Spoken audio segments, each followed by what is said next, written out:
Hey, you guys, Lady ReShell here, author and founder of Warriors Talk, where we move away from awareness towards action.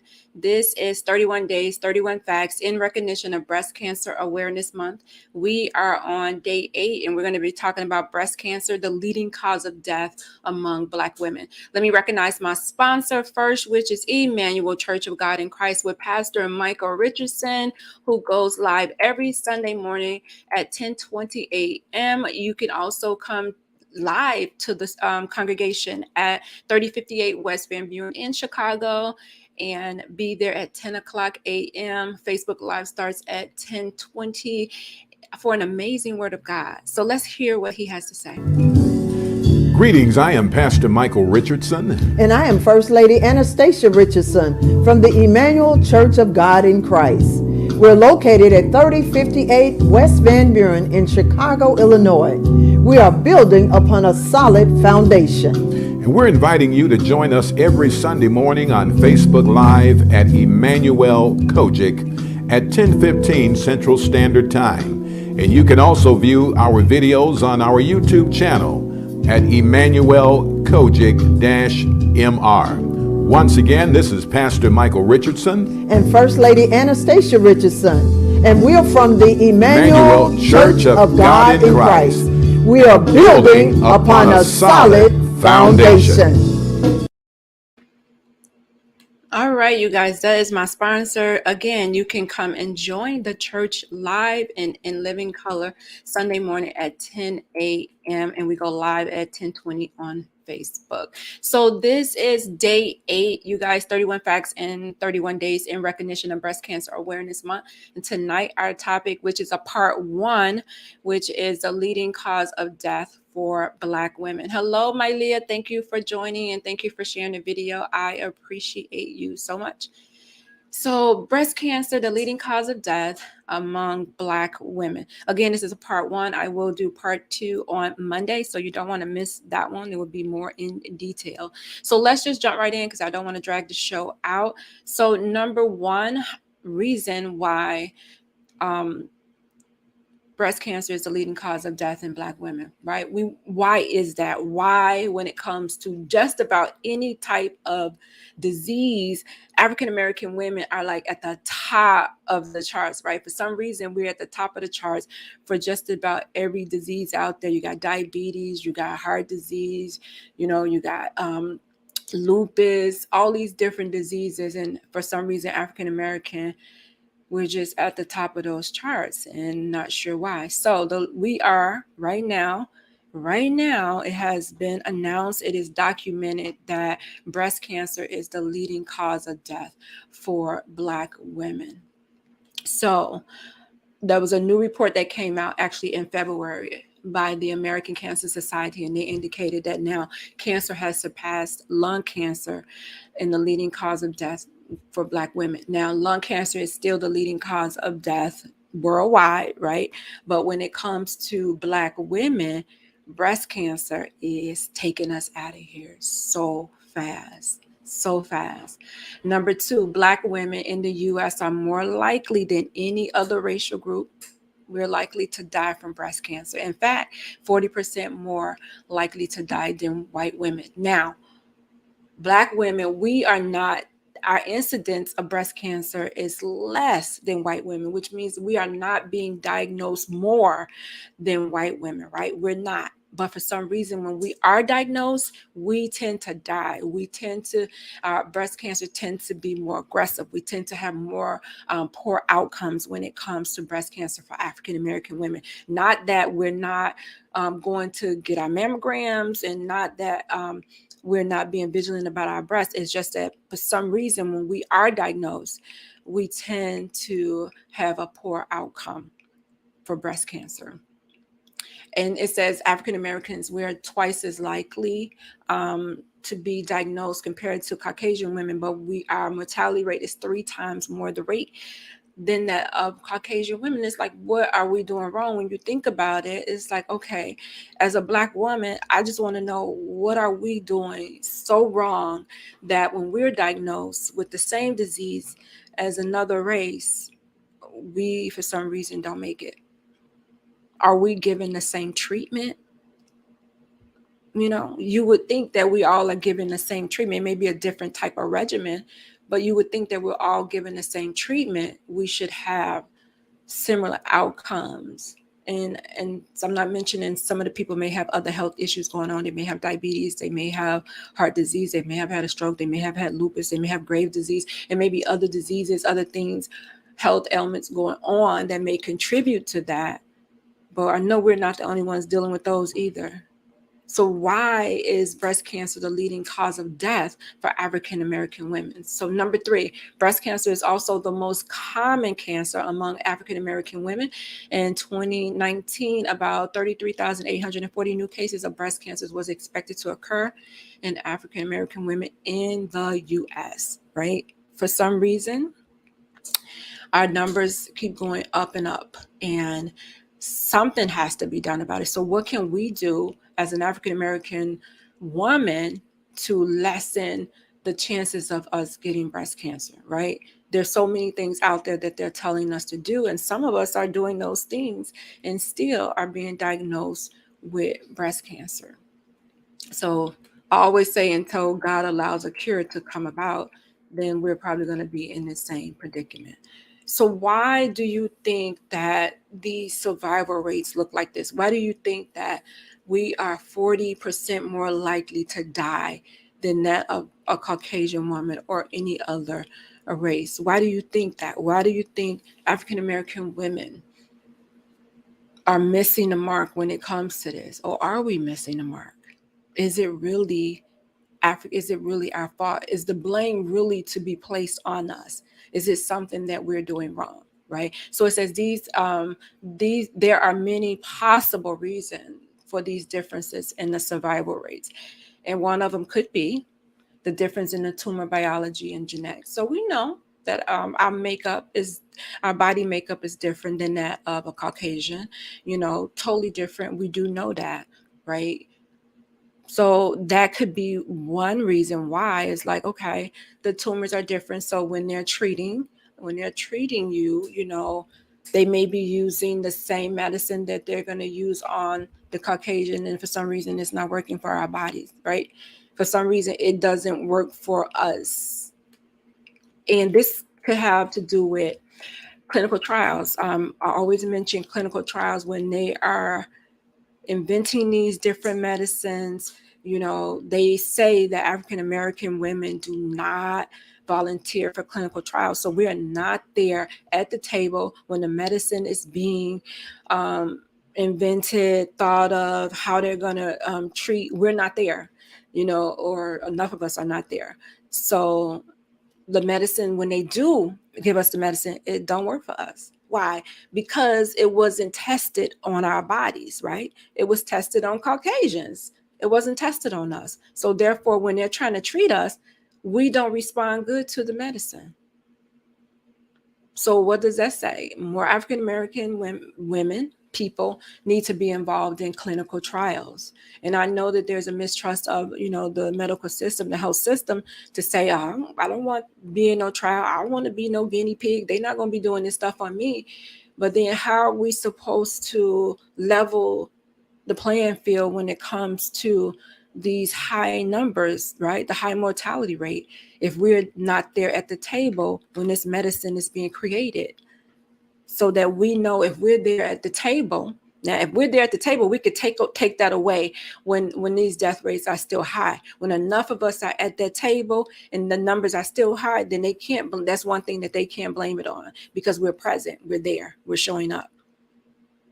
So there's a difference in the tumor biology and genetics, because when they're creating in medicine, again, we're not there at the table. So another reason that there could be a difference in the survival rates of cancer is that the prevalence of the risk factors, including being overweight and obesity, right? African American women are 70% overweight. 70% of African American women are overweight. And we know that. We know that just by looking at each other. We know, and we won't say anything. We won't be like, girl, you need to eat healthy. Girl, you need to do this. We so concerned about the people who not overweight. Girl, you so skinny. Why you so skinny? You need to eat. No. You need to be in your right weight class too, right? You do. And we're so afraid to look at that. We think obese is sexy. We think being overweight is sexy. We think the thicker you are, the sexier you are. No, it's unhealthy.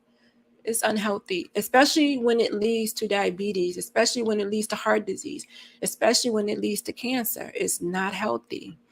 Talk to your doctor to see what's the right weight class for your height, and stay somewhere within that, hover somewhere over that.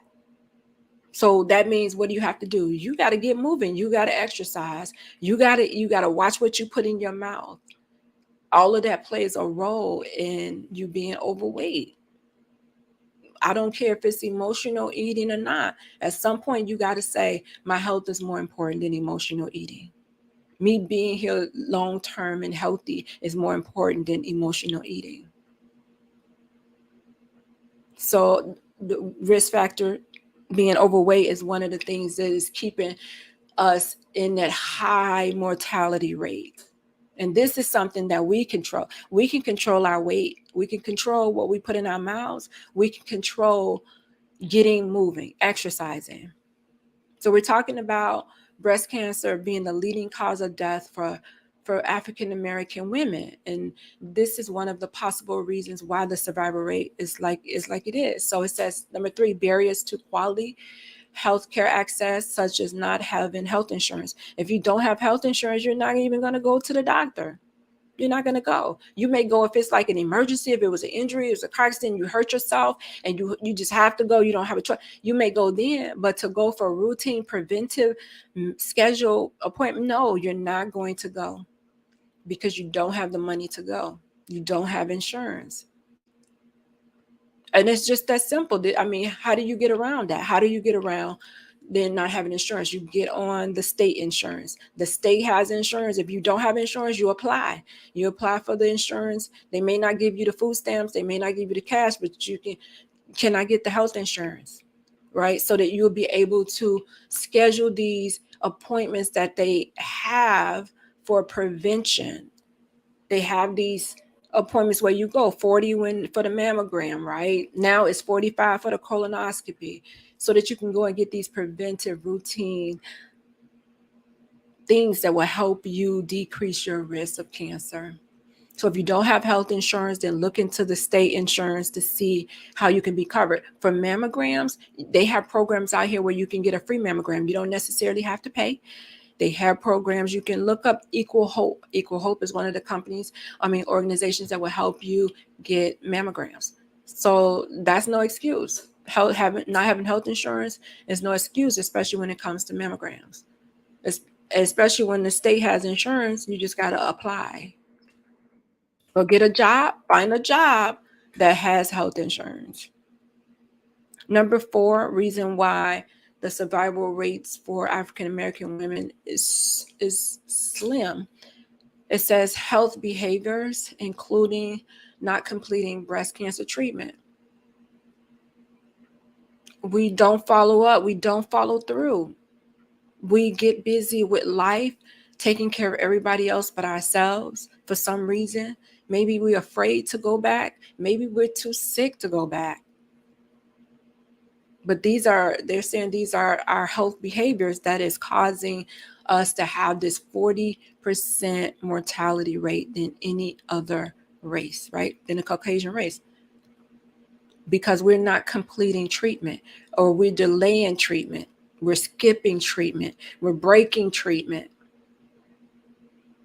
And this is something that we can control. If you're having any issues that you can't get to the doctor, if it's transportation issues, they have organizations out here that will pay for transportation. They have organizations out here that will take you. But you have to speak up. Get on the internet. Get those fingers to working and type in there what cancer organizations pays for transportation. Some people, they have organizations that pay for Ubers for you to go to treatment. Yes, they do. They do. They do. But you have to communicate with somebody to let them know why you're not going. Talk to your doctor if you can't get there. Hey, I can't get there. I'm too sick to get there. You have to communicate so that people will know how to steer you in the right direction for you to get these things done. Your health is at stake. So number 4 possible reason for the difference in the survival rates is the late stages of the breast cancer diagnosis. So according to statistics, all of the information out there, for some reason, a lot of African American women, when we go in, we're diagnosed in the later stages. We're being diagnosed in stage 4, which is the stage that we know there's no cure. There's treatment, but there's no cure. What why is the number so significant when it comes to African American women? Is it when we go in for the mammograms? Is it a lapse in time when you go back for your results? Like, are you being put off? Like, what is going on? And if that's the case, then you have to advocate for yourself. Or if they taking too long, it shouldn't. Trust me, it shouldn't take long. If you go in and get a mammogram, as soon as you tell them you have a lump, I found a lump, they should get you in there within that week. Really, within that week, they should be making room for you to get in there. And then once they do the test, they'll let you know before the week out. So then that's 2 weeks. Then they meet with their people to say, okay, this is the type of cancer she has. This is the came back on the biopsy. This is what the ultrasound says. This is what the mammogram says. And then they come to their conclusion. You should be in treatment within 1 or 2 months after you go to the doctor and they have took the biopsy and all that. Within 1 or 2 months, you should be in treatment. You should be in treatment. So as far as the late stages, maybe, a lot of it has to do with women being diagnosed younger. And sometimes they're being turned away because the doctor is saying, you're too young. You're too young to get a mammogram. You shouldn't have cancer. Maybe it's just a cyst. Maybe it's all in your head. And maybe it takes them a long time to try to get that mammogram because they are not of age, right? They're not of age. And if you have a family history of it, they're supposed to give it to you. Yeah, they do. So that's another reason why. It's because the younger women are being diagnosed with the more aggressive form of breast cancer is because the doctors are not really, some doctors are pushing them away, discouraging them because they're younger. And it's known, documented that if you're younger, breast cancer it's an old person's disease, right? Cancer is an old person's disease, but it's real. It's not. Cancer strikes anybody, anywhere, anytime. Cancer does not discriminate. Cancer don't, okay, she's 65 years old, let's go get her. No, absolutely not. I know a woman that was 19. She's a 6-time cancer survivor, but she was 19. So no, it doesn't matter if you're young. It doesn't matter if you felt the lump. If you have the breast cancer symptoms, you push to get that mammogram. And if the doctor you're talking to doesn't give it to you, then you go somewhere else and get it done. Don't allow too much time to pass by, because for some reason with African Americans, we get diagnosed with the most aggressive form, triple negative breast cancer. That's what I was diagnosed with, which is the most aggressive form of breast cancer. They don't know how to treat it, so they treat you with chemo, surgery, and radiation, hoping that it works, and it's most likely to come back. That's what they say. So we're most likely to have the most aggressive form of breast cancer for some reason. It could be access to health care. It could be lack of insurance. It could be health behaviors. We're not, going and doing stuff what we're supposed to do on our part. It could be the doctors delaying you, denying you, not believing you. There's so many barriers there that come into play when it comes to those late diagnosis, right? It's so many of them. So I would say if you're a person that, you felt a lump and you're 25, 35, and you're under that age of 40, and you go to your doctor and the doctor does not want to give you a mammogram, then go to another doctor. Don't let time lapse in between. Get on the phone the same day if you have to, the next day if you have to.